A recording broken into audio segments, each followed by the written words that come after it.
কথা শুনব তোমার গম, যা চাইবে তা পাইবে, করব না তো অপমান। মোদের রাসূল আল্লাহ মেহমান, আমরা বড় ভাগ্যবান। মোদের রাসূল আল্লাহ মেহমান, আমরা বড় ভাগ্যবান। মোদের রাসূল আল্লাহর মেহমান।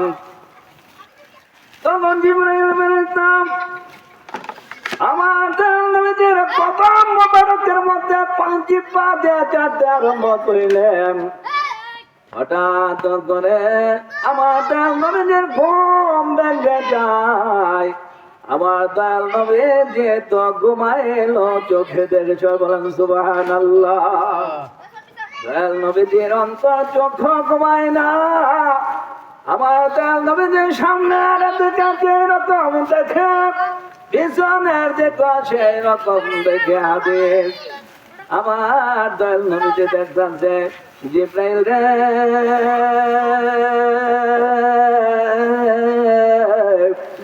জিবরাইল তুমি তো আল্লাহর প্রসিদ্ধ ফেরেশতা। জিবরাইল রে, তুমি আমাকে এত তাজিম করিতেছ, তোমার জিহ্বা আমার পায়ের মধ্যে লাগিয়ে দিয়েছ। জিবরাইল কি আর নিয়ে এসেছ আমাকে বলো। তখন জিবরাইল ফেরেশতা বলতেছে, নবী গো, আল্লাহ তো জানের বান্দা শাহ নবী, নবী গো,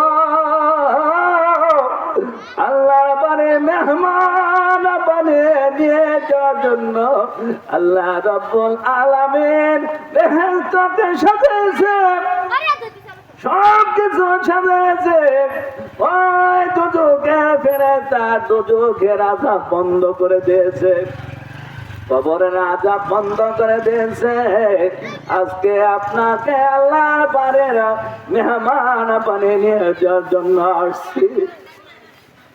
তখন আমাদের নবীজির জন্য ওই হাউজে কাউসারে পানি, 2 পেলা পানি আমার দয়াল নবীজির কাছে নিয়ে যায়। আমার দয়াল নবীজি ওই হাউজে কাউসারের পানি দিয়ে ওযু করেন। ওযু সারলেন, ওযু সারার পরে 2 রাকাত নামাজ আদায় করেন। সবাই বলেন সুবহানাল্লাহ। এবং তাওয়াফ করেন, ওই কাবা শরীফ 7 বার তাওয়াফ করেন। আমার দয়াল নবীজি দেখতেছেন বুরাক নামক একটা শ্বেত বর্ণের একটা জন্তু ওই কাবা ঘরের পাশে বাঁধা রাখছে। সবাই সুবহানাল্লাহ। ওইখানে বেঁধে রাখা হয়েছে। আমার দয়াল নবীজি 2 রাকাত নামাজ আদায় করে যখন ওই বুরাকের সামনের দিকে যায়, বুরাক লাফালাফি আরম্ভ করে দেয়। লাফালাফি করতেছে, জিবরাইল ফেরেশতা রাগ হয়ে যায়। জিবরাইল ফেরেশতা বলতেছে, বুরাক রে, তুমি জানো আমি কে? তোমার পিঠের মধ্যে উঠবে, কে তোমার পেটের মধ্যে উঠবে তুমি কি জানো নি রে? তুমি কেন ছটফট করতেছো, লাফালাফি করতেছো? বুরাকটার কপালের মধ্যে লেখা ছিল লা ইলাহা ইল্লাল্লাহু মুহাম্মাদুর রাসূলুল্লাহ। বুরাকটা ছিলেন শ্বেত বর্ণের, মানুষের চেহারার মতো তার চেহারা ছিল, উটের পায়ের মতো তার পা ছিল, তার গলার মধ্যে বেহেশতি পোশাক, বেহেশতি মালা পরিধান ছিল। তখন জিবরাইল যখন বলল, ওই বুরাক জবান খুলে যায়, বলতেছে ইয়া রাসূলুল্লাহ ইয়া হাবিবাল্লাহ নবী গো আমি চোখের পলকে পার হয়ে যাব, কিন্তু আপনার সাথে কথা বলার তো আমি সময় পাবো না। এই জন্য আমি আমার একটা ইচ্ছা আছে গো নবীজি, আপনি আমার ইচ্ছাকে কে পূরণ করবেন। এই বলা মানে কি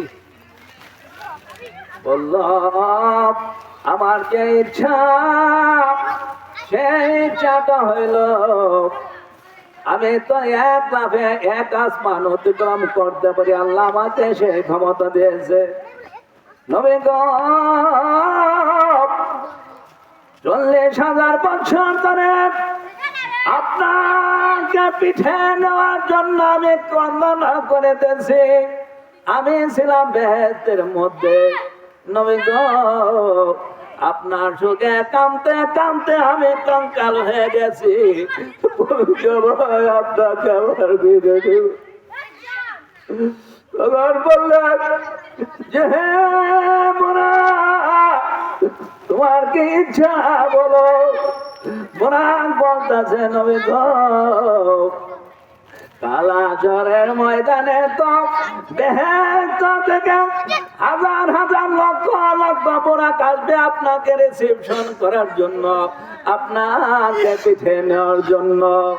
ওই সময় অন্য বুরাকে না ওঠে, আমি বুরাকের উপরে উঠিয়া হাসরের ময়দান পার হইবে নি। সুবহানাল্লাহ। হাসরের ময়দানে যাবেন, আমি বুরাকের উপর উঠে আপনি ওয়াদা দিন। তখন আমার দয়াল নবীজি বলছে ঠিক আছে, তুমি বুরাকের উপরে উঠে আমি কাল হাসরের ময়দানে গিয়ে উঠবো। সবাই বলেন সুবহানাল্লাহ। ওইখান থেকে এই কাবা থেকে বাইতুল মুকাদ্দাস পর্যন্ত অনেক দূরের রাস্তা। এই কাবা থেকে হেরেম শরীফ থেকে বাইতুল মুকাদ্দাস পর্যন্ত এই রাস্তাটাকে বলা হয় আশরাফ। সব অর্থ হইল রাত্র রজনী, মেরাজ অর্থ হইল ঊর্ধ্বগমন। যে রজনীতে আল্লাহর হাবিব ঊর্ধ্বগমন করেছেন সেই রজনীকে বলা হয় সবে মেরাজ। বলেন সুবহানাল্লাহ। তখন ওই কাবা থেকে বাইতুল মুকাদ্দাসের দিকে আমার দয়াল নবীজি রওনা দেয়। দয়াল নবীজি যখন ওই বাইতুল মুকাদ্দাসে যাবেন, লক্ষ লক্ষ নবীগণ ওই বাইতুল মুকাদ্দাসের মধ্যে উপস্থিত হয়ে যায়।